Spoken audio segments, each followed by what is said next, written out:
Jesus నిజంగా చాలా great. ఎందుకో తెలుసా? ఆయన పుట్టుక ఒక అద్భుతం. ఆయన పురుషుని కలయిక వలన కాకుండా పరిశుద్ధాత్మ శక్తి వలన కన్య అయిన మరియకు జన్మిస్తారు. ఎందరో ప్రవక్తలు జీసస్ జననం గురించి ముందుగానే ప్రవచించారు. గబ్రియేలును దేవదూత కన్య అయిన మరియతో నువ్వు ఒక కుమారుని కనబోతున్నావని ముందుగానే చెప్తుంది. దూత చెప్పినట్లే మరియ జీసస్కి జన్మనిస్తుంది.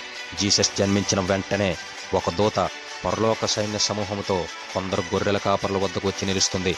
దూత రాకతో వారున్న స్థలమంతా ప్రకాశవంతమైన కాంతితో నిండిపోతుంది. జీసస్ జన్మించిన విషయాన్ని కాపరులకు తెలియజేస్తుంది. వెంటనే వారు జీసస్ను చూడటానికి వెళతారు. తూర్పు దేశపు జ్ఞానులు కూడా జీసస్ను చూడటానికి బయలుదేరతారు. అయితే వారికి మార్గము తెలియనందున జీసస్ పుట్టిన చోటును వారికి చూపించడానికి ఆకాశంలో ఒక నక్షత్రం వెలుస్తుంది. ఆ నక్షత్రం జీసస్ దగ్గరకు చేరుకోవడానికి వారికి దారి చూపిస్తుంది. వారు చాలా సంతోషంతో జీసస్ని పూజించి ఆయనకు కానుకలు సమర్పిస్తారు. జీసస్ పుట్టాడన్న విషయం హేరోదు రాజుకు తెలియగానే జీసస్ను చంపడానికి ప్రయత్నం చేస్తాడు. అయితే జీసస్ పుట్టింది శిలువ పైన తన ప్రాణాన్ని బలిగా అర్పించి మనుష్యులందరినీ తన పాపముల నుండి రక్షించడానికి. కాబట్టి అది నెరవేరే వరకు ఆయన ఎవ్వరూ ఏమీ చేయలేకపోతారు. జీసస్ నిజంగా గ్రేట్ అనిపించిన వాళ్ళు జీసస్ ఈజ్ గ్రేట్ అని కింద కామెంట్ చేయండి.